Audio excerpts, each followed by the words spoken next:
Namaste.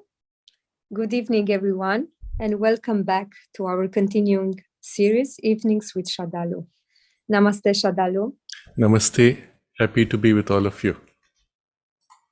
My name is Alina, and I'm happy to host this series, Evenings with Sraddhalu, every Saturday. Today, we will have a very interesting topic, preparing for August 15th. We will take this theme of preparation for ourselves. Because this year we are celebrating 150th anniversary of Sri Aurobindo's birthday. I would also like Sraddhalu to explain more for some of us who don't know the signification of the darshan. Thank you very much. And I'm looking forward to hear. Yes.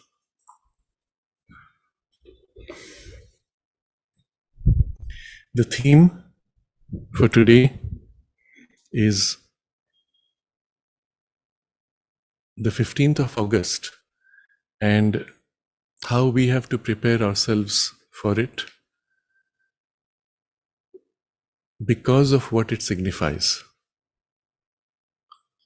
The significance is not merely of a date that is repeating and has repeated perhaps 150 times. There are many anniversaries, there are many centenaries, there are many 150 years, every single day of all kinds of events.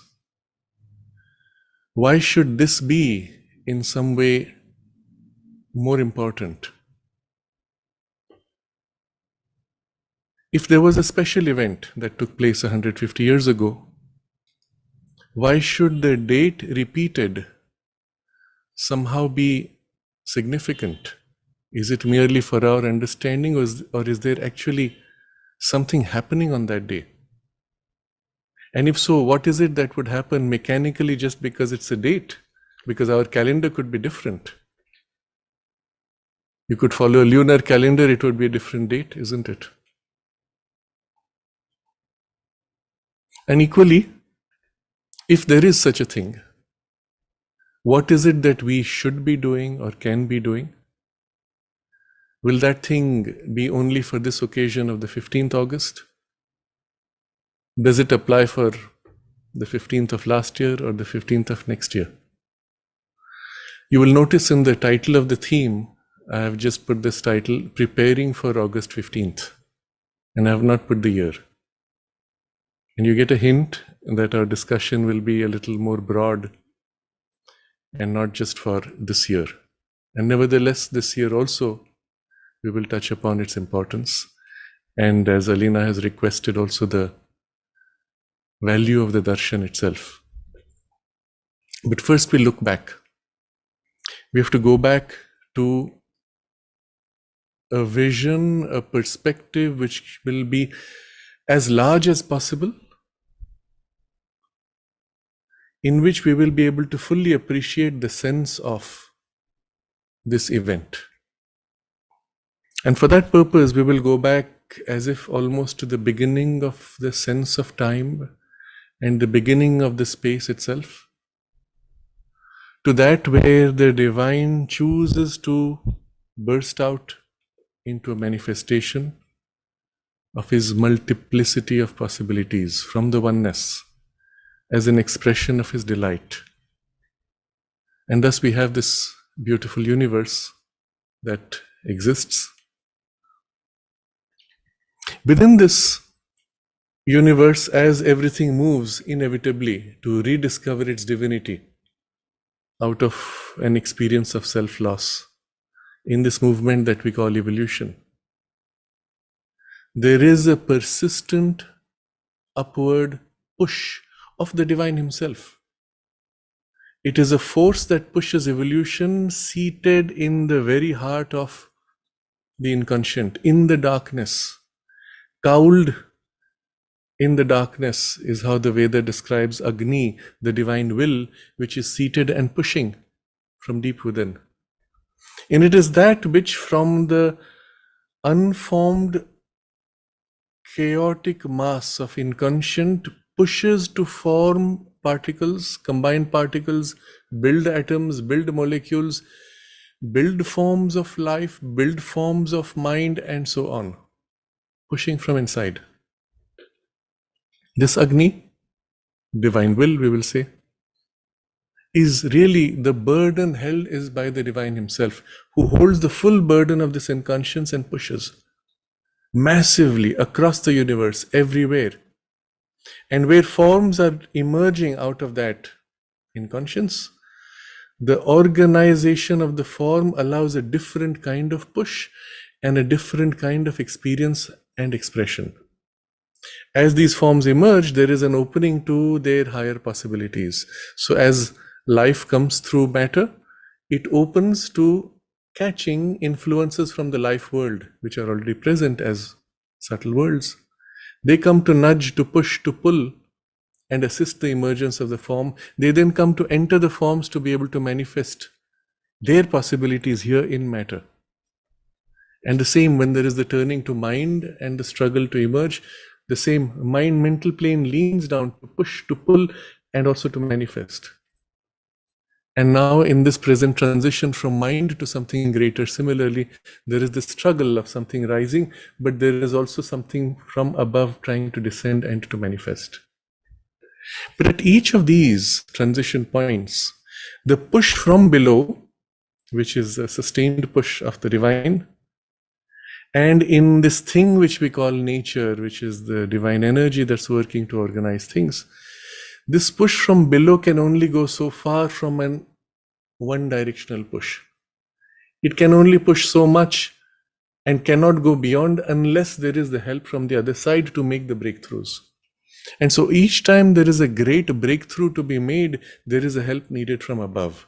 And this is where the divine puts out, sends out, or manifests a special concentrated force to enter into this play of life in the material world, take on a body of the suitable form, and then through that push forward to lift not only itself, but the mass of consciousness in the collective of that type. I'm using general terms because this applies to all the levels of evolution. In the Indian tradition, we speak of the 10 avatars. Avatar literally means coming down into material incarnation. The 10 incarnations of the divine, each representing a step of evolution. You're familiar with these 10 steps. I don't need to go into detail, but you see the last few in particular represent the transition at a human level from animal to human, and in the human from the physical man to the vital man to the ideal mind of man, which is represented by Rama, and Sri Krishna representing a step further into what Sri Aurobindo calls the over-mental consciousness. But the Kalki represents the transition from the mind to the supramental consciousness. And as it is very interesting, there is no further 10th, beyond the 10th avatar, there is no further, because beyond that, this struggle of emergence from ignorance to knowledge is no more present. With the emergence of the supramental consciousness, the divine knowledge is fully revealed and the manifestation of divine possibilities, an involution of higher possibilities begins. The avatar is no more needed.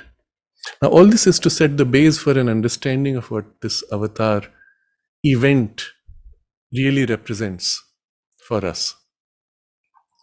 We have two terms again, which we should be clear about: the avatar and the vibhuti.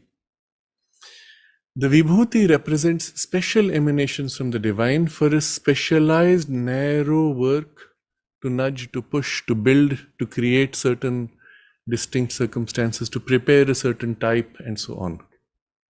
A good example of vibhutis, of a vibhuti, for example, in Europe would be Leonardo da Vinci, who becomes in a single human being the embodiment of the type of the European mind which has to be developed subsequently through the Renaissance into the modern stage of European development. Another example of a vibhuti is an aspect of Shakti, the power of the energy of the divine entering into Joan of Arc, who comes in to save a country, a nation under development, under fragile stage of its individuality, to protect it from invasion so that it may be prepared for something greater in the future where it has to play an important role. She does the work and the power withdraws. Other examples would be great poets or creators of an age of literature, for example, or an age of science. Shakespeare would be one such for, again, European English literature. Or Nikola Tesla would be a good example as a vibhuti. He is the creator of the age of electricity. Literally everything we do with electricity, he foresaw, developed and experimented and sometimes even perfected. To this day, subsequently, there has been no further improvement in the entire three-phase power supply distribution and generation and motor. No improvement. He did it, and after he left, nothing more left. That gives you a sense of the power that the vibhuti represents. That literally the vibhuti does something in a brief lifetime that leaves behind such a great change that a century later, there is nobody in the human evolution who is able to improve upon it. Imagine what a compression of evolution that represents in a single person and what is manifested. In India, we have various other vibhutis who have come not only for literature, not only to save the nation. Shivaji would be one of the great vibhutis, who comes at a time when the whole of India might have been overrun by the invasion of Islam from the Middle East. And he comes at a time when there was no hope left. And he is able to single-handed, literally reverse that whole tide and bring it to a stage where Islam was practically removed from India. All it needed was one more step of the combination of the Marathas and the Rajputs to finish that invasion. And that's when the British come in, which changes the whole game. Another example of a great vibhuti would be Adi Shankaracharya, who again comes with a very specific mission, literally an embodiment of a special aspect of Shiva. And what he achieves in such a short lifespan is unbelievable, not only from the power of knowledge and the spiritual force that he incarnates and expresses, the realization which he imprints, which leaves an impression lasting more than 1,000 years. The various other vibhutis of various kinds, we need not go into the list. This is enough to give an impression, an idea of the power that a single vibhuti might have. And yet the vibhuti does not know its own divinity, because it's a special power incarnated. Sometimes in an evolving human being, it enters, seizes, and lifts. Sometimes it incarnates as a power, one time manifestation, and then withdraws. But the avatara now, if this is the power of a single vibhuti, the avatara represents a far greater, a far more complete manifestation of the divine. Not an aspect, not a special force, not a special project, but as if the whole of the divine leaning down for the mission of the evolutionary step required at that point. So if you go back to the age of Rama, the establishment of the values of the sattvic mind in humanity, not just in India. So the special power and focus was for this, but the action is of an entire mass, of a collective of humanity. There are perhaps equivalents on various planets for various civilizations or the planetary consciousness of various planets when they come into the mental consciousness. And so you could say that each would have its equivalent of the Rama type of incarnation. Sri Krishna similarly establishes this new consciousness, with it a whole new approach to yoga and the awakening of bhakti as a path of spiritual evolution, the organization of certain possibilities, the effect of which still continues, and the revelation of the Bhagavad Gita, of which Sri Aurobindo says, which has yet to liberate humanity. That means the mission of Sri Krishna is not yet complete. That work still continues. The Buddha similarly representing a certain possibility of withdrawal from evolution itself to immerse into the absolute, bypassing evolution. But the Kalki, especially in this context, which we recognize is the role of Sri Aurobindo's incarnation, is to take this mental consciousness to the supramental as a new step in evolution. For which purpose it is not only impacting the whole of humanity, but in the nature of this action, which is not just a rising in consciousness to a new level, but not only its manifestation in humanity, but its transformation all the way down into the most physical, material consciousness. This incarnation is not only for Earth, it is for the whole of the universe. The reason being, and Sri Aurobindo points out this, so far the incarnation of the supramental consciousness in the physical has not been done, nor its manifestation in the collective consciousness as an evolutionary force in matter been done. Because he says if it had been done, it would remain as an imprint in the universal consciousness. And he says it's been attempted, but it has never succeeded.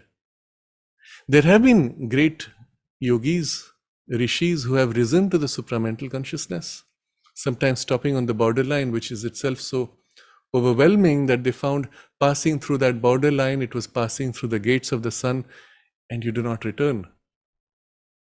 At other times, they've been content with incarnating that presence with the physical body supporting it like the wick supports a flame. The body itself consumed in the process, and only the flame held to go away eventually, leaving behind the material world unchanged. So Sri Aurobindo therefore represents something so extraordinary as to have, we can say, no precedent even in the universe. And that's quite something when you consider that there are out there billions, trillions perhaps, of civilizations which have reached the mental consciousness on trillions of planets in an infinite universe.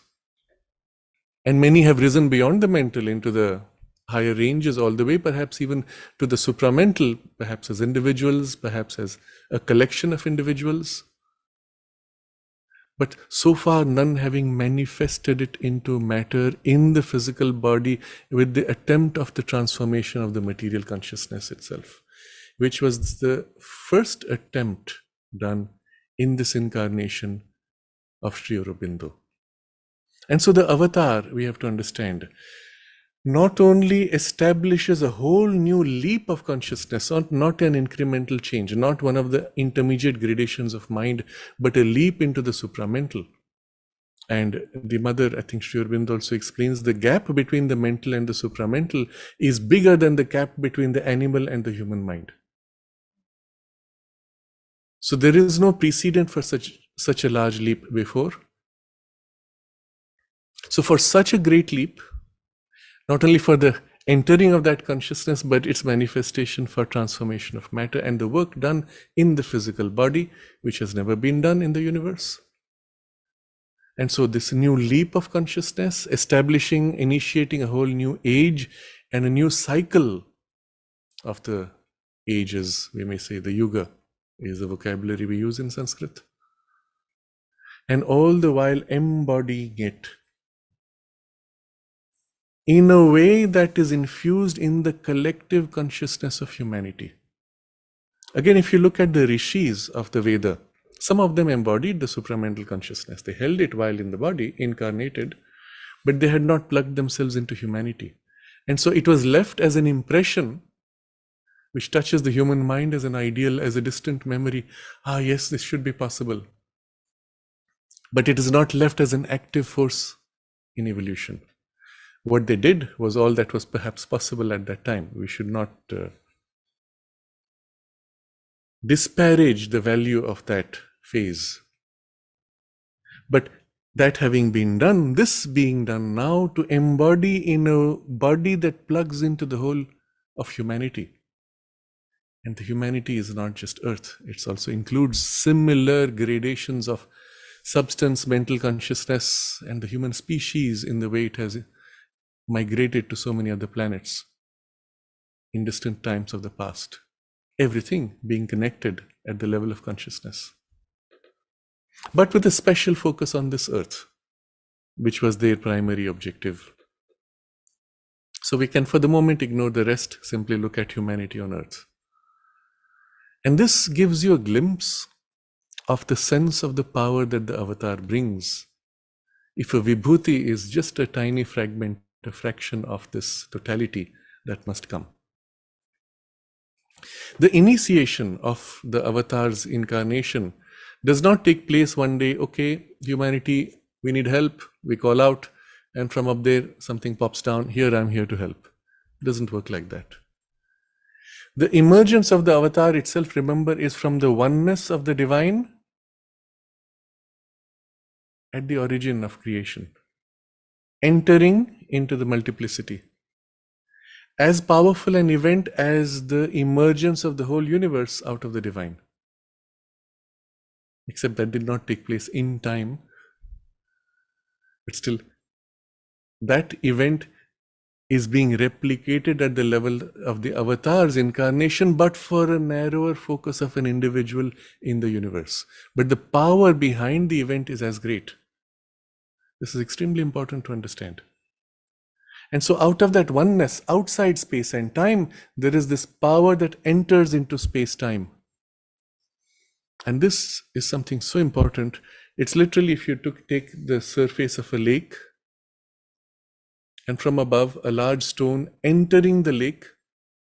First, as it approaches the lake, the water itself feels a tension. And as the stone presses, the water surface breaks, the stone pushes down, and then there's the whole rippling out into the entire lake or ocean or universe. But what the stone has brought in now stays permanently as part of this. The analogy fails beyond a point. But an emergence out of space-time into space-time has the similar force which creates enormous pressure inside space-time and creates ripples from the pressure itself. But also in the incarnation, as the incarnation locks into matter, there's the rippling out into the material consciousness. But before that, there are ripples in the vital, mental, and higher planes of that pressure. And the pressure itself, as it enters, pushes out circumstances. They begin to shape. They begin to, I will use the word warp, distort from their current condition to take on a new shape. Top down, pressures, ripple. And the nature of anything entering from outside space-time into space-time, always eternity is represented in form of time and space by ripples, repetitions, rhythms. So there's a rhythming out as this incarnation takes place. And as it ripples through the levels of consciousness, each of these has these rhythms, and a huge pressure, the likes of which those planes have not experienced before. Because each time the avatar comes, the next avatar carries and includes the powers of all the previous avatars and then something new. So each time it is a greater manifestation.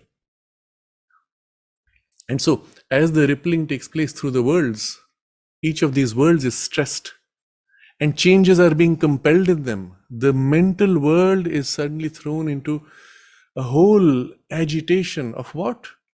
Of the very powers the avatar brings. So suddenly the mental world starts seething with this energy, with this light, with this force. Oh, new world, new consciousness, new step in evolution, future humanity, ideals. And all this begins to shake, which then reflects in human beings. And so you see that whole pattern of the last 1.5 centuries. All kinds of thoughts and ideas. What is it? What should we do? How can humanity reach some kind of a perfection? What will be the next step in evolution? And so on. And attempts to realize that, incarnate that by various partial, even very crude attempts. Including sometimes even perverted attempts, and all that is happening. That's just in the mental. And then the vital planes, similarly, powers and forces which shake up and say, oh, such a great power that the supramental represents. How can we capture this, or how can we represent it, or the impressions of those possibilities attempting to realize? And then finally, it hits the material world, not at the time of the growth of the fetus, but the moment for us is the moment of the birth, when finally the full consciousness may choose to enter, or sometimes even gradually extending over time. And therefore the impact in the physical world of that date has a rippling out effect, of which the rhythms we capture as the anniversaries. So we will come back to this a little later. First, we look at what this means. I've perhaps shown this as an example before. If you take a sheet of cloth, and through this sheet, a point of pressure comes out. You see, if I pull this cloth and a point of pressure or pull, the entire cloth is being pulled. And I will just exaggerate that by twisting the cloth. You see, an entire point is being pulled. But as it is pulled, the warp and weft of space and time, that is these fibers, all are being dragged.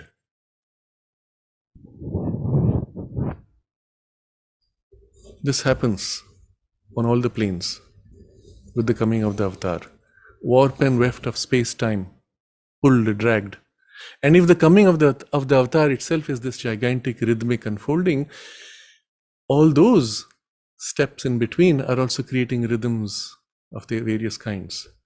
So what we see is forces of action, pulling, pushing, preparing, as if anticipating. When a magnet approaches, the filings begin to turn already, because the field is already touching before the magnet enters in material contact. The field is shaping, and in people awakening, and those have ripples, which create also very interesting alignments of dates, of ideas, efforts, results. If you think about it, many times Sri Aurobindo starts some of his major works with a reference to current ideas. So even in the human cycle, the psychology of social development, he refers to this 4-stage cycle which some Western thinker has proposed some 20 years before. So people say, aha, that was not Sri Aurobindo's idea. No, it's not. It goes well before. There is even the cycle of the 4 yugas, which is described in the Indian tradition going back several thousand years, which that Western thinker caught and tried to represent in a certain way. But Sri Aurobindo points to him because that man attempts to describe it in psychological terms, and Sri Aurobindo uses that as a point of support to justify certain things. He didn't need it. But that being there, and those ideas already put out into humanity in the collective mind, the higher, refined, evolved mind of humanity, those ideas already present, they were ready, or the mind of humanity was ready for Sri Aurobindo to take it from there to the next level. You see the importance of these. For the work of the avatar, it would not be useful if he has to build everything from scratch, because then there is not enough time in a human lifetime. His work being concentrated on the particular thing which humanity could not do on its own, all the rest preferably should be done beforehand and made ready. And so as the power of the avatar descends, all these ripplings out begin to shake and heave and make changes. And this is something very important. Because he comes not alone, because he is not single, he is a multifaceted infinite potential representing the divine himself.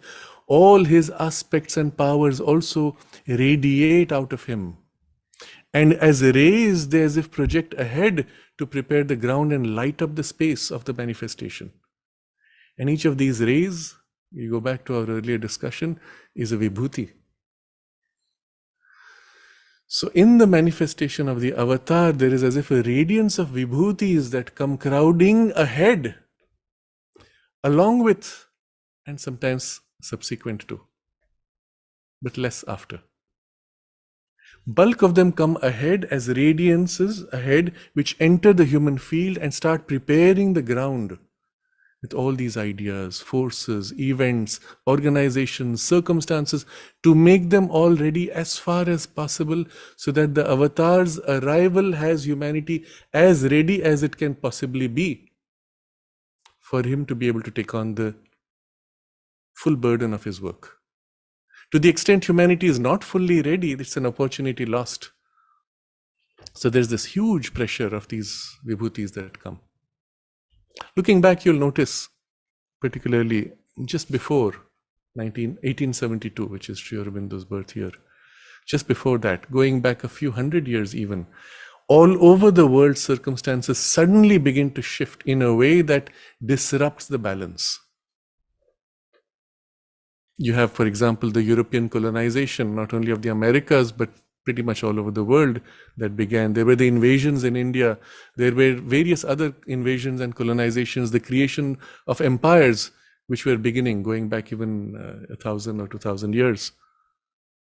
And all those were necessary as prior preparative steps, empires rising, falling, to build a base for a unification of humanity, which should be an essential requirement for the supramental to manifest. Interesting. Now you see the real sense of the avatar's descent. It's not about 1872 August 15th only. It's about the whole build-up before that, which is the result of the avatar's descent. To bring humanity to that point. And then all the technologies, and I mentioned Tesla for a reason, because without his establishing the electrical age, we would not have the intercommunication that we have today, electrically, electronically, and so on, which makes for humanity to be able to connect with each other in a way that allows for the supramental manifestation to hold humanity as a collective and act upon it. So now, when you look back, you see the full sense of the arrival of the avatar and the preparatory pushes of his force even before the actual incarnation. Whatever is necessary for his work, all the powers necessary, he brings forward, and they pour out as rays ahead, and then some as vibhutis stay with him in support. Maybe we'll touch upon this later. And there are a few that follow to consolidate, complete little pieces of the work and so on. Not only that, because the avatar is not just one. He is the Lord and his creative power, the Shakti. They are one in a sense. But in the manifestation in space-time, the two aspects of consciousness and power of consciousness are dual. And so the coming avatar is actually a double action. And when incarnated in the human body, they may choose to incarnate in two bodies, which you see increasingly in the later avatars, not in the early ones, where the aspect of the Shakti is not so prominent.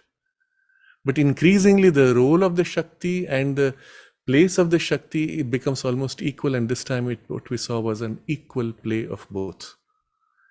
And the mother observes that she has never come with so much power as this time, because this was the nature of the manifestation and the readiness in humanity. So it's not one birth, but a double birth that takes place. And we see some fascinating, I spoke of rhythms and the way they interlock, and the way it happens simply because of the nature of the manifestation. You find Sri Aurobindo's birth year, mother's birth year, is separated by 6. She is born 6 years later. Birth month of both is separated by 6 months. Birth date is separated by 6 days. Interesting. I think birth hour also, there's a separation of 6 hours and 6 minutes, something like that. The details are not important. The fact that there's this numerical pattern again is representative. It is symbolic of the relationship of their qualities of energy or powers as they incarnate. And as I said, in space and time, it has the effect of creating these ripples, which create for these numerical patterns. They're secondary. At best, you can say, that's interesting. Wow. It reveals, here's an interesting connection. Doesn't depend on it, doesn't need it. The numbers themselves, in themselves, are only indicative at best. Not only his Shakti comes, there are the secondary vibhutis and powers. which may not be primary to that purpose, but because there's a certain aspect. Let's say, for this purpose, in this incarnation, the objective was the integration of all previous spiritual experiences into one integral realization. That means the aspect of the divine in the silence of the Brahman, in the active aspect of the Brahman, in the multiplicity, in the aspect of the lone oneness, in the transcendence, in various specialized powers of knowledge or love or beauty, power of the creative word, and also all these as secondary aspects of the larger purpose, all have their force to embody or incarnate or manifest with human vessels or vehicles, sometimes in an individual. So it's quite surprising. Ramana Maharshi embodying, incarnating the experience of the, we will say, the silent Brahman, perhaps, the self in its silence, not only lives barely 20 kilometers away from where Sri Aurobindo is doing his sadhana, and they never meet physically, but he leaves on the same year that Sri Aurobindo leaves his body. Interesting. It's as if mission accomplished, no more needed, work done, he leaves. They didn't have to meet physically. What he held embodied was necessary because in the integration of all these experiences, spiritual experiences, into one, they had to be fully anchored in humanity in a way that is amplified, and then into this one body where they are held in this integration. Almost as if in preparation for even this to happen, you have Ramakrishna Paramahansa, who in a single being, in a single lifetime, embodies the highest truth and realizations of all the religions of his time and traditions and spiritual traditions. And all these embodying, incarnating, and in a single consciousness that says, yes, they lead to the same. Now, it was not important that he spoke that. You didn't need to convince people by words. It was important that he embodied that realization and that unification, which laid the foundation for the unification of religions and the transcendence of religions into a spiritual opening, which unifies them in the higher spiritual experience or in the divine consciousness. And so there's almost as if a timing, and I'm sure if you looked deeply, you would find numerical relationships also in their lives and the patterns of significant dates. Not important. What is important is that these were embodied. So you have the powers, aspects, vibhutis, and at the same time, because the Divine Mother is also mother of all the gods, who are all specialized powers of her own energy, some of these at least put out their energies, their vibhutis, their incarnations, or their forces, sometimes catching an individual or in a collective to manifest their possibilities. All this you can see coming together at the same time in this pressure that is descending and the rays which are radiating to prepare the ground. And then there are the gods who say, we want to participate in this, but they don't incarnate. So they put out emanations and vibhutis or powers to participate indirectly or directly as they can. Now, all these are to say that there's such a rich ecosystem, possibilities of all possibilities from up there, trying to realize themselves, prepare themselves, and to participate in this which will happen. And especially because in this case, it is a unification, it is the integration of everything so far achieved, for which the specialized phases of each of those things achieved had to be done. That goes back a few thousand years. Now there is the full unification into a single, not only realization of the divine in all its aspects, but now a whole approach of a collective humanity rising to practice a yoga that is integral, which is not only integral because it realizes the divine in all aspects in an integral realization, but which is integral because it must realize the full divinization of all the parts of human nature, for which again there were preparatory movements and ripples, waves building up to come to this. and using a path which is integral, which includes all the facets of the different principles along which yoga can be performed, realized, practiced. So it goes back to all the yogic traditions and their specialized paths and schools which have been preparing the ground for this. Now you see, you get a glimpse of, and I have to say even this is only a glimpse of the scope, the scale, the complexity of what the avatar's manifestation represents. And in this case, the most complete avatar to date, after which there is no more a need for an avatar. Now you see how important that is. And you get a sense, you begin to have a sense. I'm still going to add 2 more levels to this complexity. I said there are the gods who rush. There are the yogis who, having done their work and have withdrawn and are perhaps assisting humanity from their station in some world, they see this happening. This is brilliant light that is descending. The whole world's shaking because of the intensity of that light and power. And say, oh my God, what an extraordinary event which is about to manifest. I must be there for this opportunity. And they rush to take birth. So you have as if the best of humanity rushing to take birth to participate in this extraordinary opportunity. But at the same time, you have the other beings, the asuras, who say, that kind of power, I need to own, I need to possess, I need to control, I need to use for myself. They too rush. These are great asuras. They have great powers. Almost they could have been as great as the gods, but they serve the power to themselves for their own egocentric objectives. So they also say we need to participate for their objectives. And then there are the other gradations of Rakshasas and other demonic types who say that we need to stop because it means the end of us. All these forces of darkness then try to coalesce around that space to prevent. In anticipation, they sow seeds of confusion. During the manifestation, they sow seeds of distraction and assault and aggression and attacks against the light.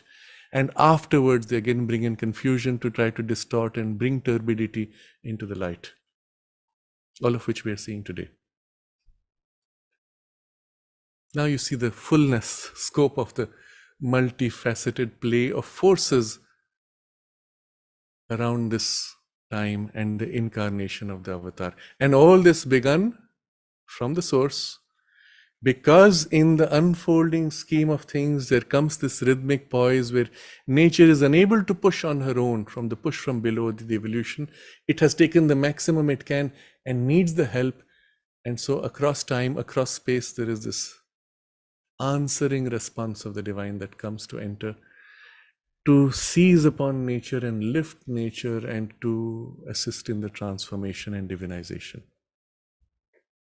And all this is happening at the same time.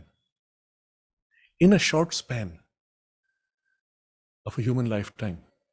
Well, there's preparation going back a few thousand years, ripples continuing for a few thousand years after, perhaps.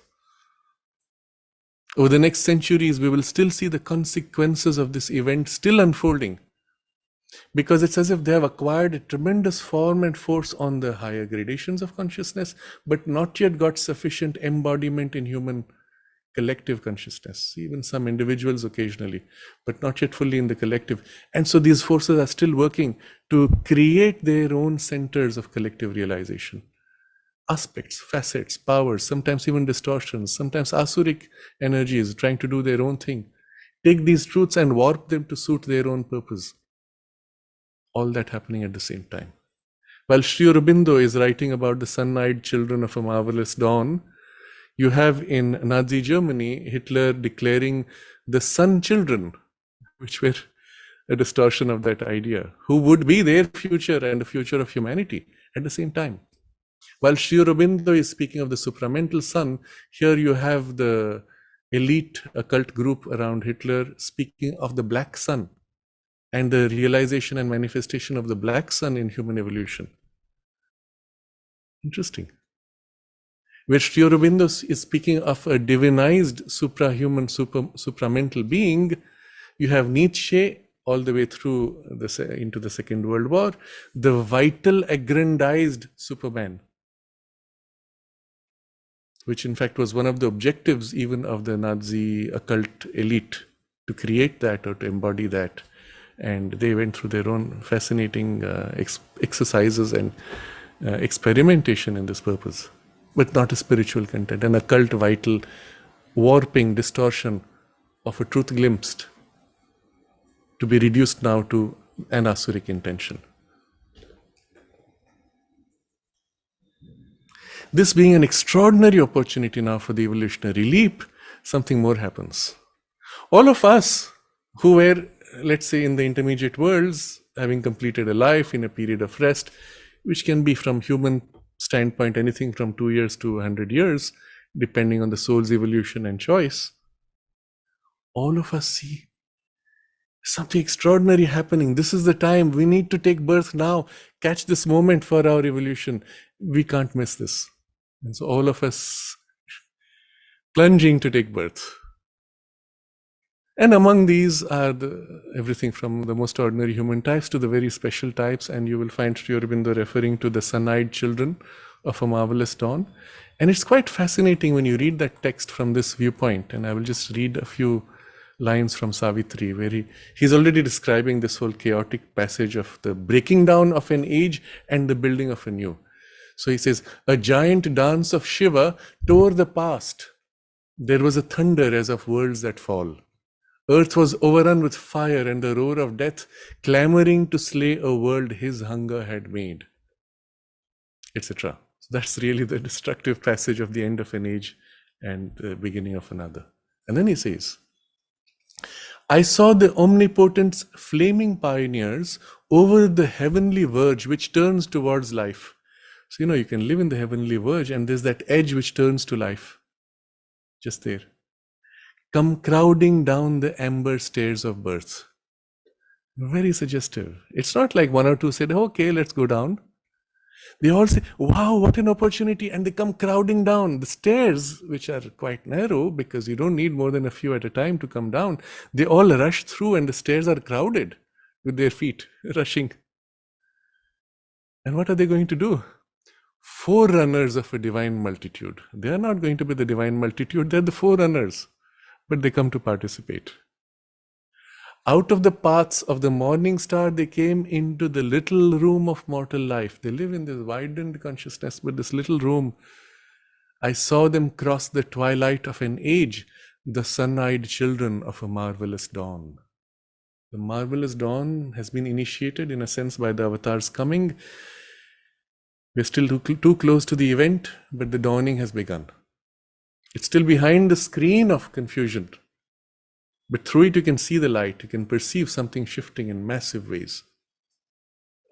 But the twilight of an age, where the darkness ends, the dawn has not yet begun.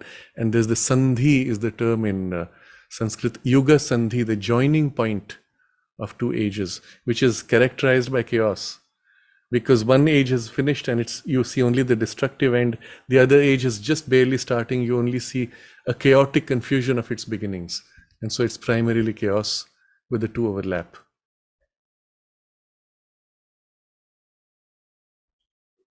And then he describes them. You have all read the passage. The great creators with wide brows of calm, messengers of the incommunicable, architects of immortality. Into the fallen human sphere they came, faces that wore the immortal's glory still. I skip lines. Lips chanting an unknown anthem of the soul, feet echoing in the corridors of time. Now you get an idea of what that means. This coming in the passage from the higher ranges of time, or even from the timeless into this mortal time, ripples out in time, creates these rhythms and ripples. So their feet echoing. The echoes are heard before they come. The echoes are resonating while they are there. And after they pass, the echoes continue. Their tread, one day, shall change the suffering earth and justify the light on nature's face. And this is just one example of this crowding powers that come rushing down. And we ourselves, all of us, we said this is the opportunity of lifetimes of centuries, of millennia, of ages of cycles past, where we have participated in such efforts in the past, but without the certainty of realization and fulfillment. Recall mother's words to the children in the ashram school and the sadhakas also. She said, "We have been together many times." She said, "You don't remember, but I remember."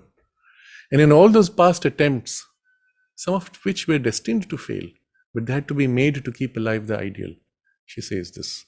And this is one example of the sun city which was created in Egypt by Akhenaten and the new religion that he tried to create. She said it was destined to fail, it was known, but it had to be done to keep alive the ideal. And innumerable times before and after that, these things have been done. Every time that we came to participate, those of us who find ourselves called to this ideal, we have been before. We are not called just this time. It's a soul call, a soul's recognition goes back many lifetimes. There are others who will see this, hear this and say, "Duh, what? I don't understand, not interesting." That's different. But for those of us who say, "Yes, of course," it is the soul's call. And we have been before in these efforts. And then Mother says, "You were all promised that when the time comes for the fulfillment, you will be given a chance." And then she says, "You don't remember, but I do, and that's why you're here." And this applies to all of us. All of us, including those of us listening to this, because this interests us, because it resonates with a deep call of the soul's aspiration. If we've been given the chance, we are here. Some of us even maybe have been there in the physical lifetime at that time, coming again. And I would suggest we will come again and again at very short intervals as quickly as possible to catch this moment of opportunity, of the evolutionary leap, when everything in nature has prepared itself to leap. Nature herself is in this readiness. And then there is this action from the divine to assist nature make that leap. And right here we are. So Sri Aurobindo writes in his very important description of what is titled The Hour of God. He says, "There are moments when the Spirit moves among men and the breath of the Lord is abroad upon the waters of our being. And there are others when it retires and men are left to act in the strength or the weakness of their own egoism." And then he says, the first are periods when even a little effort produces great results and changes destiny. You make this little bit and you'll have, wow, so much, and destiny is changed. And then the second, he says, are spaces of time when much labor goes to the making of a little result. Look back at history, you see this everywhere. Look back at this time of the last 100 or 150 years and you see how rapidly changes have been made. Disruptive changes, as we say in the current vocabulary of technology. That from the point where that disruptive change takes place, you cannot predict what the future will be like. And it's not technologically alone, there are disruptive changes in the mindset of humanity, in the values by which we live. And technology reflects that, or only gives an opportunity for that shift of mindset to now coalesce around a focal point for expression and organization of life. The mobile phone, if you think about it, had it been brought out 100 years ago, what would it be used for? It would be a novelty. They would play with it, set aside, or maybe use it for just like a telephone. Today, because of the need of the human mind and the collective linkage, it becomes an opportunity to connect with all and relate to the world in a way that we would not have been interested in doing barely 50 years ago. So we have to understand, it's not technology which creates a disruption, it's the disruption in consciousness which uses technology as a support to articulate, organize itself. And so, 15th August 1972, we have this physical incarnation and the rippling effect. And December 1950, when there is the withdrawal from the physical world, but still leaving behind the action of the Shakti working in the physical consciousness for physical transformation till 1973. You see all the huge human progress in the 100, 200, 300 years before. Within that time, from 1872 to 1950, the enormous progress in every field, and then 1950 onwards, suddenly a collapse, as if all the progress somehow we are unable to make. And at best, we are only modifying existing changes. And still significant changes on the spiritual plane and the mental plane because of the work being done on those levels. But on a physical level, it's as if physical science, even physics, has come to a halt after 1950. Or rather, whatever progress took place could be hidden and buried inside by an elite group that do not want humanity to participate. They could not do it before 1950. But after 1950, they could. It's just an example of how the physical incarnation has this ripple effect. And when the mother had to withdraw, one of the last warnings she gave, she said, I cannot promise that the divine will find this humanity worth saving. It doesn't mean it will be elimination of humanity. It means this present way of living, which has to change. It either goes through a massive collapse and something new emerges, or it goes through a very dark patch. And she spoke of this. She said, I hope it will not. So she said, humanity has to consent to change. Otherwise, it will be by crashing circumstances, crushing effects that the change will be made. And then she said, I hope it will not be through one of those dark nights of humanity. If we do not consent to change, the crushing circumstances would be one of those dark nights. And you look at European, what they call the Dark Ages, and you see how dark that can be. And there was a force which actually held back progress and light and the development of humanity by organized structure. There it had taken on the form of the organization of the church machinery and its interests. But the same is happening today through other forms of technological, I would say, imprisonment of humanity and the mind of humanity through the media and social controls and such, fear and so on. And that danger is far greater now, but equally close and possible as the possibility of humanity awakening. Which will it be? Our choice, the consent.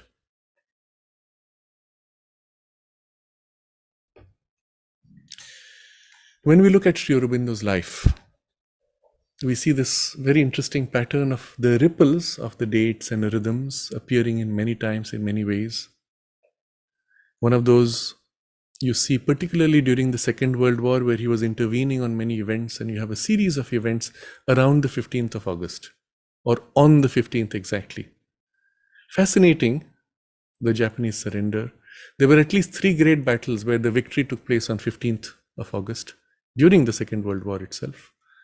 There is the independence of India, there is the independence of Korea, Bahrain, just as all on 15th August. Why? It's quite unusual that so many took place on that date. The wars starting on or around 15th or on or around 21st February, or victories also sometimes on the 21st February, the mother's birthday. So all of these you see are interesting. I don't pay too much attention. They're at best, as I said, indicative. And there's one very interesting event during the Second World War, because Hitler was convinced that the supermind that he was dreaming of, the vital Nietzschean Superman, was already incarnated in a human body on Earth. He believed it had already happened, and he was looking for this Superman. He sent out his teams who went all over the world looking for the Superman. They even went to Tibet. And there was one group that came in a German U-boat all the way to Pondicherry. And towards the end of the Second World War, the U-boat came out, surfaced on the Pondicherry coast, and switched on a searchlight on Pondicherry town, straight down the Ashram Road. And there were people of that time still remember, still some people are alive. I've heard it personally from some of them who said it was as if it was daytime in the middle of night. Such was the power of that one searchlight from one U-boat at that time. What were they doing here? Of course, they were preparing for the takeover of the world, including India. But why did they spend so much time in Tibet and India? Because they were looking for the Superman. And so Hitler was tuned in because he was a good medium. He was tuned in, unfortunately, to the wrong forces. But he was tuned in, picking up these things. And he declared, not once but several times, that he would conquer England soon. And once he declares, this year by 15th August, I'll conquer England and I'll be sitting in England on 15th August. Why 15th? He could have said just August. He could have given any date.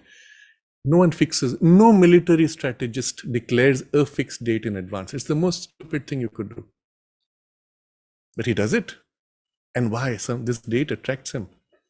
And then as he attempts that, he has such a severe setback. Oh, that is reported to Sri Aurobindo. And Sri Aurobindo jokes, but with the power of the avatar. He says, he does not know that it is my birthday. Just that, the punch that he releases as Hitler's forces move to that operation that he had planned, and he was so certain of the power of his forces, so well organized, that he could predict a date. He has such a huge setback that finally on the 15th of August of that year, when he planned to be in England, he writes in his diary notes, the worst day of my life. So this is just to give you a sense of the play of the dates and numbers. But finally, it is a struggle of powers. If you look at the meaning of the date in this sense, as a rippling off, a rhythming out of an event that is so powerful, then each of those dates is as if a partial birth, or as if the rhythm of that imprint of incarnation into matter, repeating like an echo, or a force repeating. Now, an echo is not a good analogy because an echo is a mechanical repetition. These are conscious powers manifesting in consciousness, and therefore the rhythms represent conscious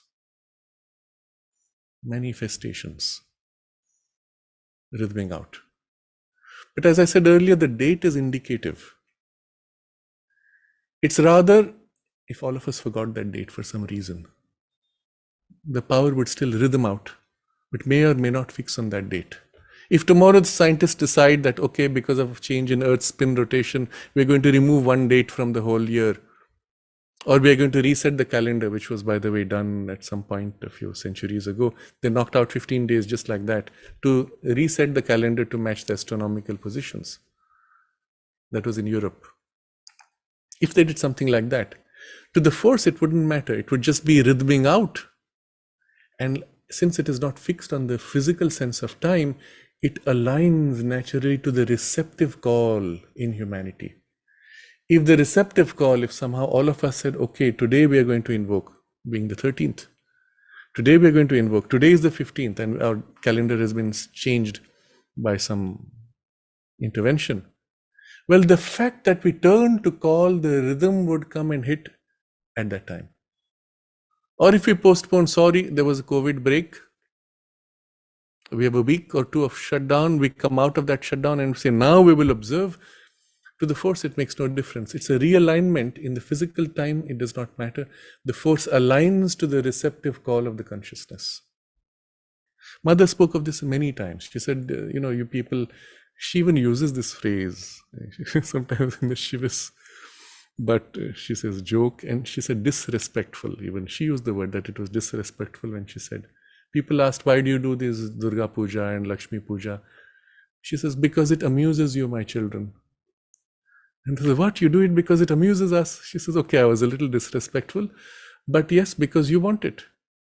And she said, as far as Kali is concerned, she comes sometimes a few days before, sometimes a few days later. But because you want it on that date, well, I call her on that date. You see, for the spiritual consciousness, the dates are not important. Rather, if we were in tune, we would feel the call, the emergence of the descent of the force and say, wow. And that would be our darshan. But because we are fixed with our calendar mind and the physical mind, okay, we prepare ourselves, we think of that date, we align ourselves, and so the force comes on that date. From the point of view of Sri Aurobindo and the mother, it is the date they choose for the darshan. Not you choosing, they choosing. Okay. Why do they choose that date? Because they say, oh, you want it here? Okay, we give it here. So this is just to set first a backdrop of the manifestation of the avatar and the importance of 15th August. And I don't put a year to it. I'm not particularly concerned about this 150th anniversary, as I've spoken before. But again, because we give it importance and because on a national level there's an awakening. Interestingly, it is 75th year of India's independence.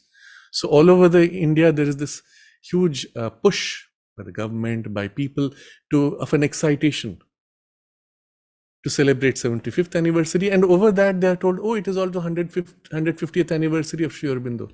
Nobody cared for 149th, nobody will care for 151st. But it's 150, so somehow it's come into the national consciousness. That's an opportunity to enter, bring a light into the mind of the collective. And it will happen, something will happen. So to that extent, the 150th anniversary is important because people woke up remembering. Otherwise, the number is not important. If they wake up on the 151st with greater awakening and interest, it would be even more important. So 150 is not important. The awakening and receptivity in the collective, that is important.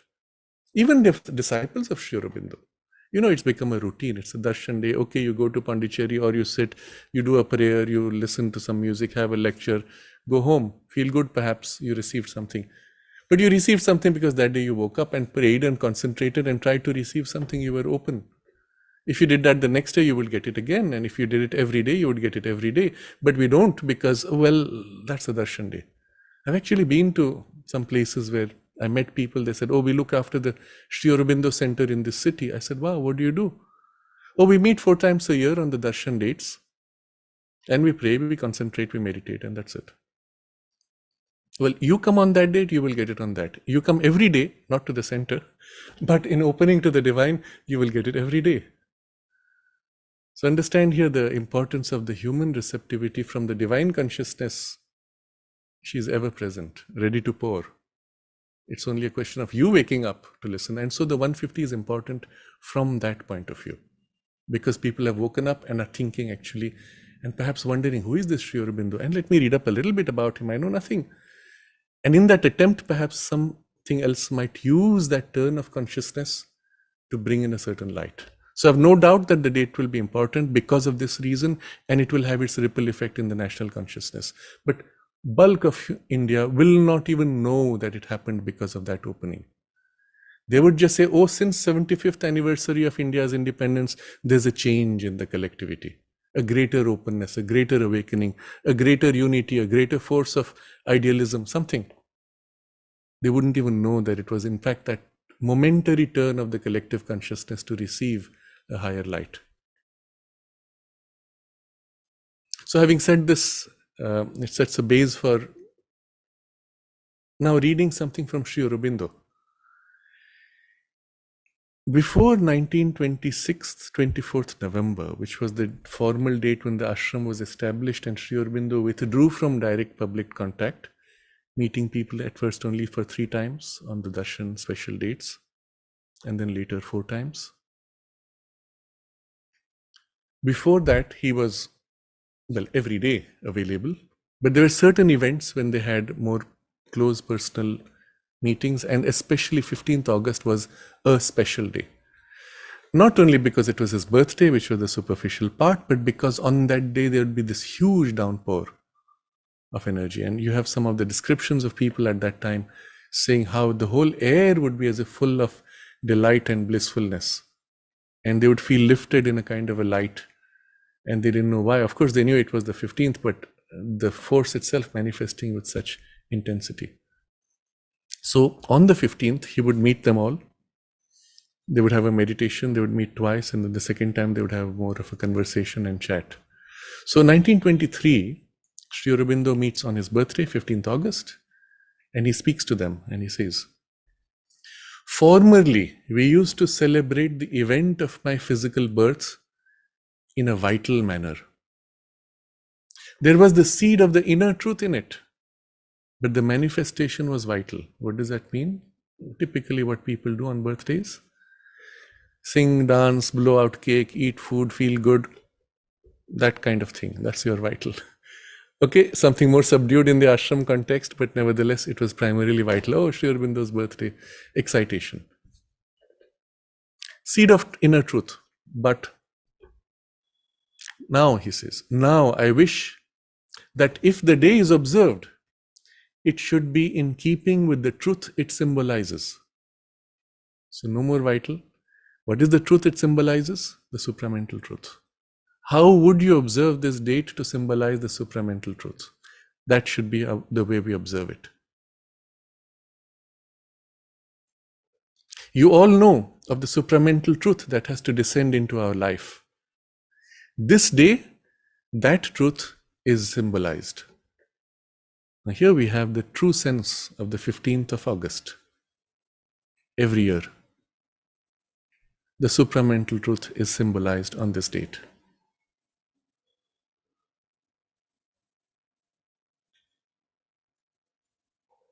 And then he says, but there are several obstacles in the way of its coming down. There is the mind and the mental ideas that grasp at the truth coming from above and try to utilize the truth for their own aims. And he gives examples of all that. We don't go into it. That's not so important right now. And so he says, in order that this higher truth may be able to work in its purity, one has to open oneself to the greater power above, to give oneself up to it, and remove all that stands in the way of the higher truth. The capacity to surrender consists in these three things. I'm going to reread.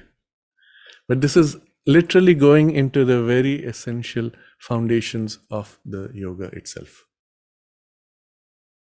The capacity to surrender consists in these three things. What are they? One has to open oneself to the greater power above, to give oneself up to it, and remove all that stands in the way of the higher truth. If you think about this a little more deeply, it corresponds to the three things he speaks of: aspiration, rejection, surrender, and in a different sequence. If you dwell on the sense of the experience, opening, giving yourself, removing all that stands in the way, it can be taken as a single movement, can be taken as 3 steps of a movement. But the poise that you enter as a result of this is a state of consciousness of an alignment to the Lord, to the Divine Mother, that allows her to pour into you, to fill you, to shape you, to change you, to transform you, to lift your consciousness. The 3 things needed by which all that can be done by the action of the Shakti and the realization of the divine will in us. Think about it. And he just gives it in just one simple statement like this. And all this is not happening just in a vacuum. You could have done this 100 years ago, you will do it after 100 years. There's something more important, which is in the context of the avatar's manifestation. And of this I read the next part. Sri Aurobindo says, I have been working all these years to meet the obstacles and remove them, and prepare and clear the path so that the task may not be very difficult for you. You see, the removal of obstacles itself, he is working to clear the path and make that happen in us.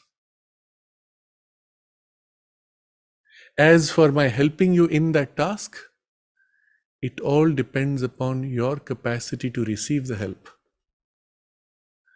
I can give any amount that you can take. What a statement. It is infinity speaking to the finite vessels. I can give any amount that you can take. How much can you?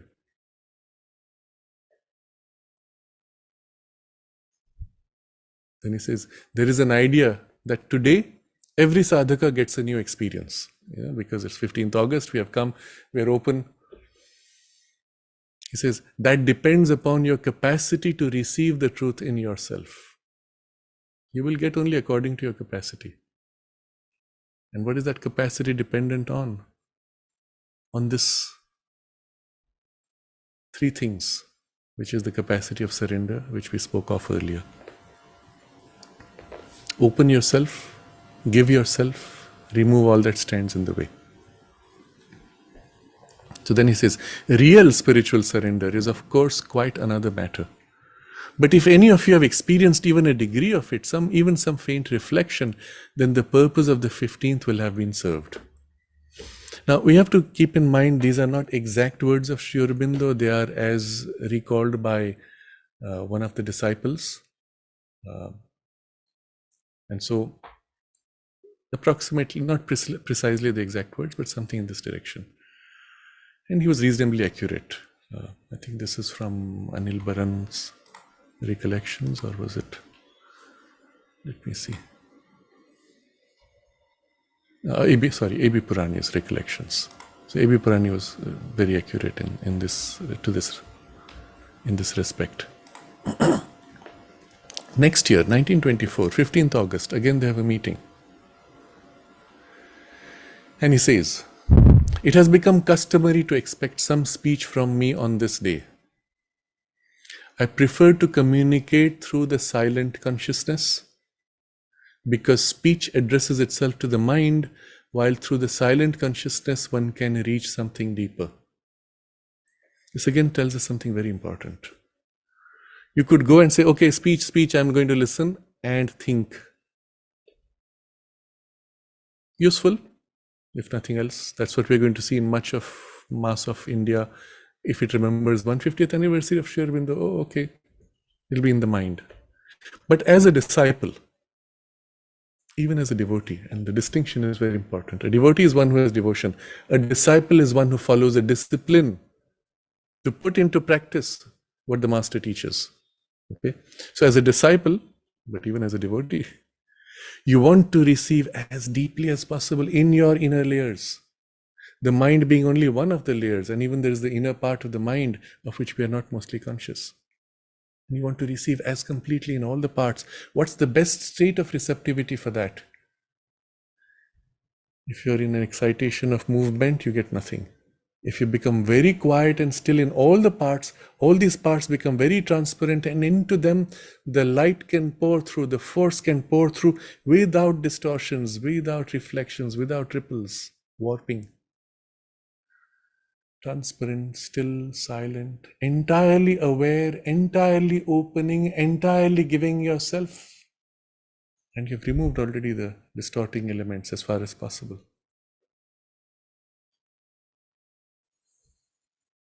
And so he says, through the silent consciousness, one can reach something deeper. And then he says, we are practicing together a yoga which is quite different in certain essentials from other methods which go by the same name. And then he discusses the old methods, new methods, the old yogas, and the distinction of his yoga. I won't go into that.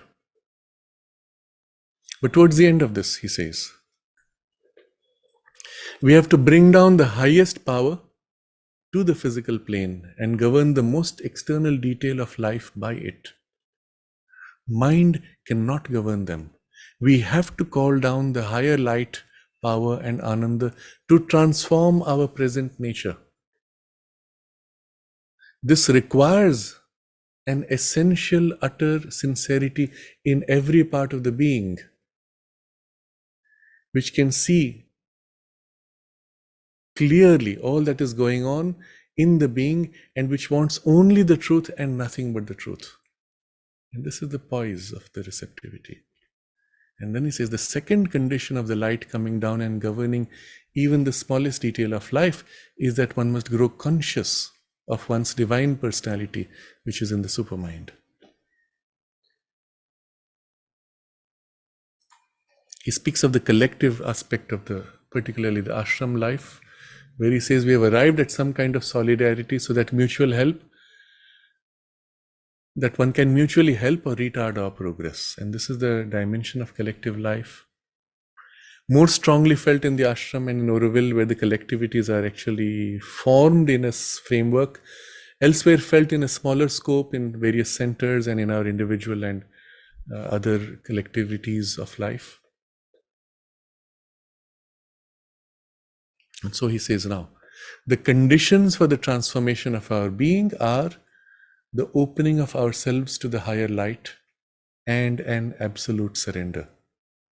So this, you see, corresponds very closely to the previous year's message. This brings about the transformation.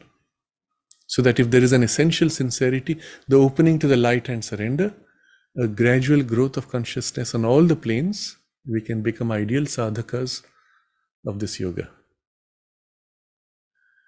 1925, again, same day, special occasion.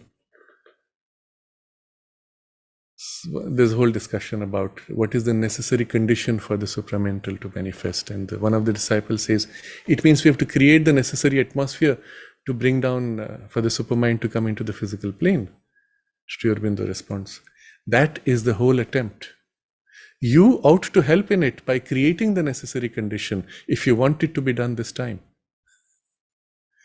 That was the whole point, of course, of the collectivity of the ashrama, to create a receptive base of humanity into which this could happen. Because otherwise the gap between the supramental and the human mental consciousness is so different.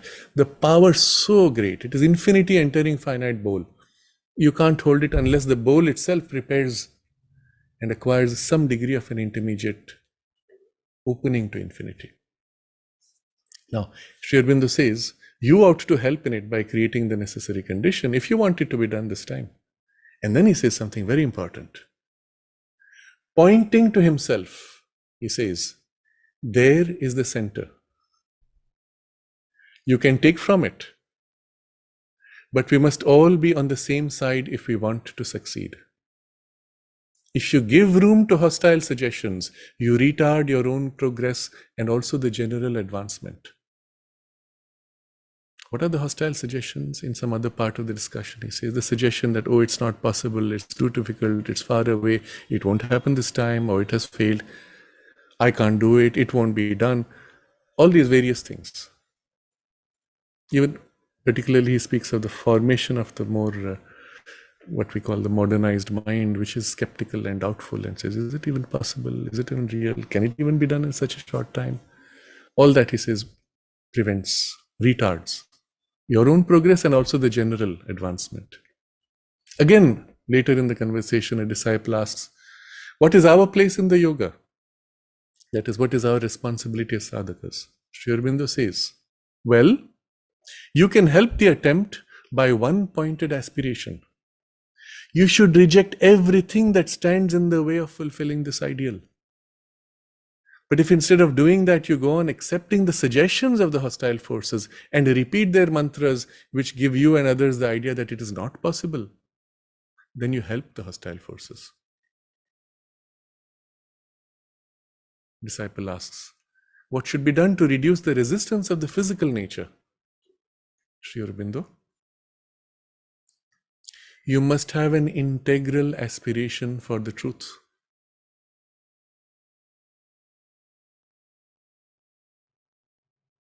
He speaks of the importance of this blind faith. He says that faith is not really blind, it is the memory of the soul.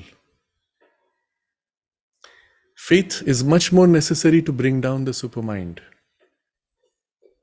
And then he speaks of 4 conditions which indicate that the time is ripe for the realization of the supramental on earth. He describes the 4 conditions in humanity. The first of these, he says that the physical world has increased, the knowledge of the physical world has increased so much that it is on the verge of breaking its own bounds. We see that with the cutting edge of science going beyond physicality into artificial intelligence, in even consciousness, in the physics, in quantum processes and so on. That means it is ready for the supramental, something, a breakthrough beyond the physical. Secondly, he says there is an attempt all over the world towards breaking the veil between the outer and inner mental outer and inner vital, and outer and inner physical. Men are becoming more psychic. So again, it's basically this opening into the subjective age, of which we have spoken before. I don't go too much into that. This turn also to as if go deeper into behind appearances, levels of reality, a readiness of something, some receptivity. Third, this is interesting. The vital is trying to lay its hold on the physical as it never did before. It is always the sign that whenever the higher truth is coming down, it throws up the hostile vital world on the surface, and you see all sorts of abnormal vital manifestations, such as an increase in the number of people who go mad, earthquakes, etc. And at the same time, he says, the world is becoming more united on account of the discoveries of modern science, the aeroplane, the railways, the wireless telegraph, to which we can add now the internet, the mobile phone, computers, wearable devices by which we are as if plugged into the world. And then he says, such a union of the world in this way. Such a union is the condition for the higher truth coming down, and it is also our difficulty. Interesting. And finally, the fourth, he says, the rise of persons who wield tremendous vital influence over large numbers of men. These are some of the signs to show that the universal condition may be more ready now.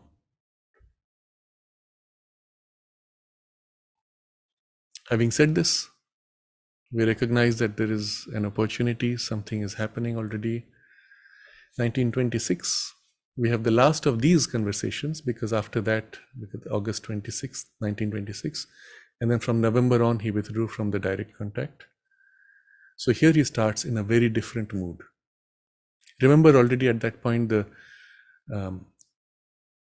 descent of Sri Krishna into the physical in his body was imminent. It was on the brink. So now, 15th August 1926, Sri Aurobindo says, I shall say a few words today about the 15th of August. He doesn't say his birthday, about the 15th of August. First, he gave a negative answer the day before, saying it all depends on the value you give to it. But now he says, I shall now speak about the positive side of the matter. I shall not refer to the personal aspect for obvious reasons, but I shall say something in general with regard to what it can and ought to mean in regard to the yoga, the common object we all have in view. Straight away, it's not about his birthday, it's about the yoga that he's speaking and the importance of 15th of August. With that object, that yoga, what that object, that yoga is, you know, in principle, it is the bringing down of a consciousness, a power, a light, a reality that is other than the consciousness which satisfies the ordinary man upon earth. A divine reality which is destined to raise the earth consciousness and transform everything here. Again, he describes the various conditions.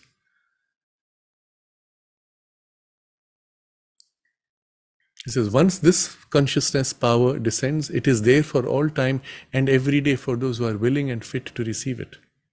But we have attached a special importance to this day, and it is justified if we live in the light of the truth it symbolizes. Again, go back to his comment 3 years before, the truth that 15th August symbolizes. For this day, we can fix a mark in the stage of the individual and general progress. It is a day which ought to be a day of consecration, of self-examination, and a preparation for future advance, if possible, for the reception of a special power which would carry the work of advance. So I'm going to reread this, because I wish we could all focus on this on the 15th of August and not waste time and squander our energies by going all over the place and talking and greeting each other and expecting socializations, which is such a huge distraction from this. I read again. It is a day which ought to be a day of consecration, of self-examination and a preparation for future advance, if possible, for the reception of a special power which would carry on the work of advance. And this goes back to the earlier discussion. Open yourself, give yourself, remove the impediments, receive what is poured down, and let that work in you for the year to follow.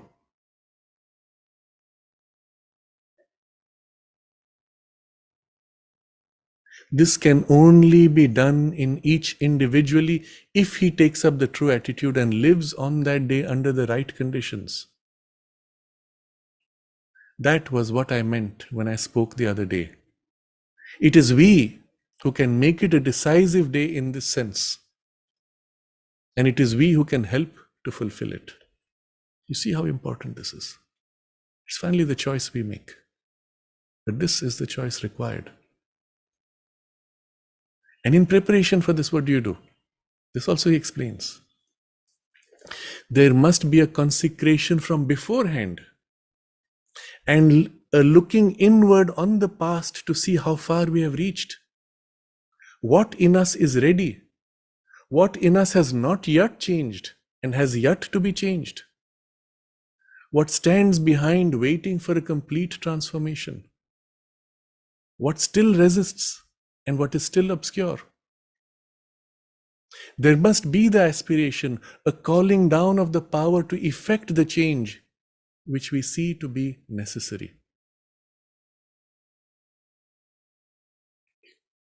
Aspiration, the calling down of the power. But all this with a prior consecration and a prior inward introspection and preparation.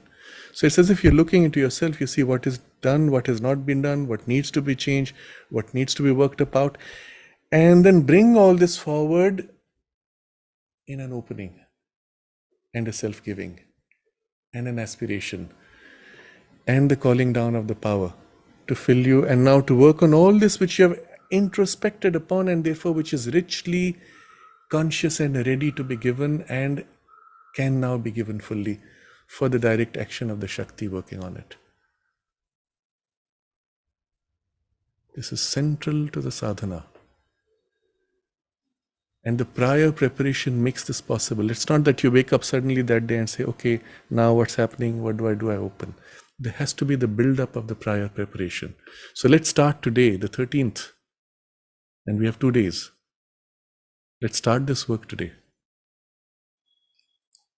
Then he says, all this we cannot do if we throw ourselves out on this day. But only an intense concentration so that the internal being is ready and turned to upwards to receive the light. In proportion as we admit an externalizing movement, we disturb the higher working and waste the energy needed for the work of inner change. Whatever is done other than on ordinary days should be done either as a part of the movement itself or as something which is held on the outskirts of the being and cannot disturb the inner movement. It's okay, you still have to do certain things, but that's done in this way.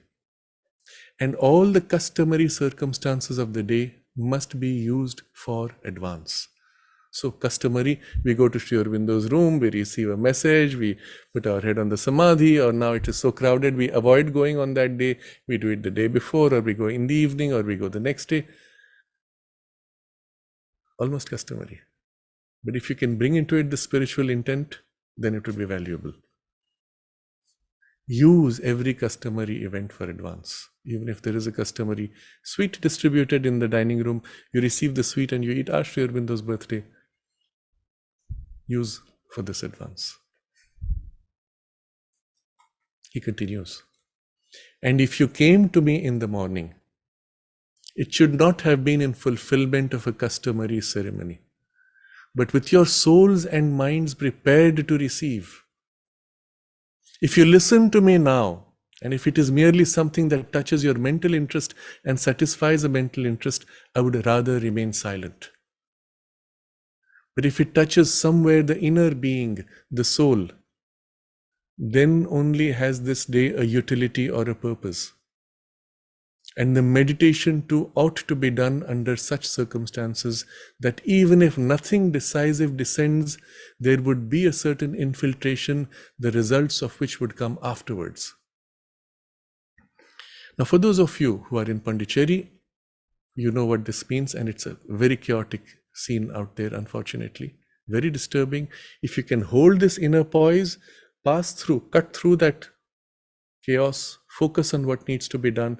Do not get distracted in programs and activities unless you're able to maintain this poise during those. If you're going to Sri Aurobindo's room or the Samadhi, hold this poise, return with this concentration. If you're elsewhere at one of the centers, concentrate in this way even as you go to the center. If you're at home, you're perhaps the most fortunate because you can be free of all this. Can be, if you choose to. Concentrate in preparation in this day. Gather, center yourself. If you like, place before you the photograph of Sri Aurobindo and the Mother, as if you are going for the darshan. Because the darshan is not you seeing them, it is them seeing you. That's when there is the transfer of the blessing. Prepare yourself for the darshan in the way he says. When you've come prepared with this, as you go, you open yourself before them. You give yourself entirely, as completely as you can. And then you receive their light, their force, their love, their bliss. And let them work in you, shape you, change you. Let them form in you the new rhythm of your spiritual movement to begin as if a new birth from that day. That would be the spiritual poise, and you could do this sitting at home. It does not matter where you are in the world.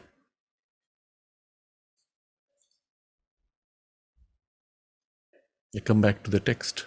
He says, that is the one meaning of the 15th of August from the point of view of our yoga.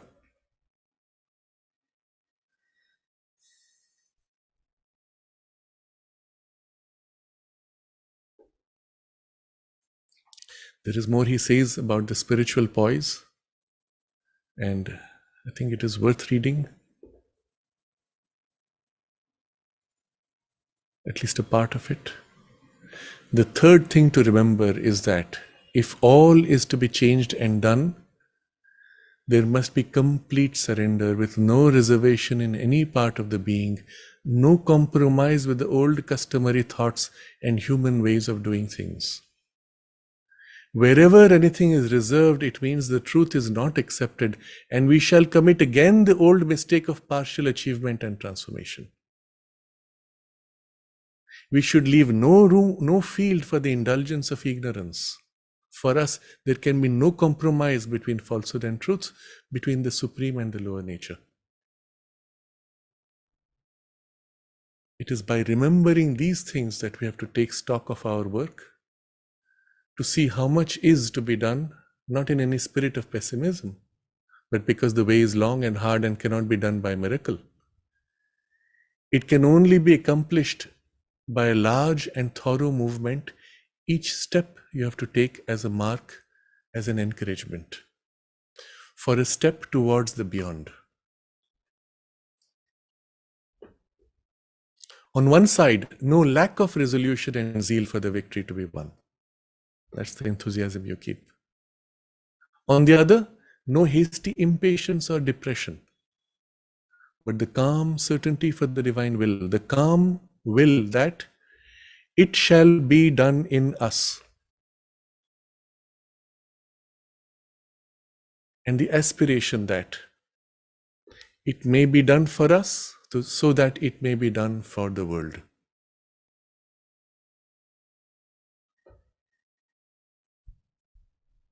These words, as Sri Aurobindo spoke them, in the way it is transcribed by memory, 1926, 15th August, he set the standard for all the 15th August for every year.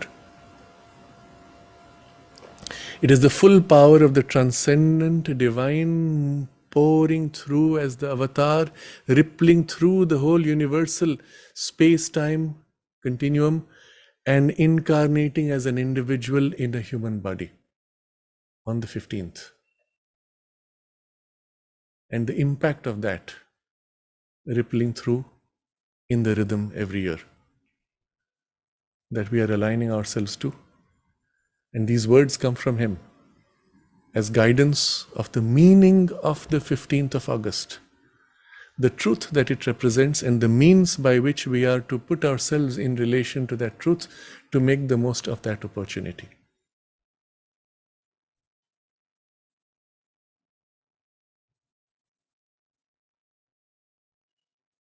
For the rest, he communicates through the silence.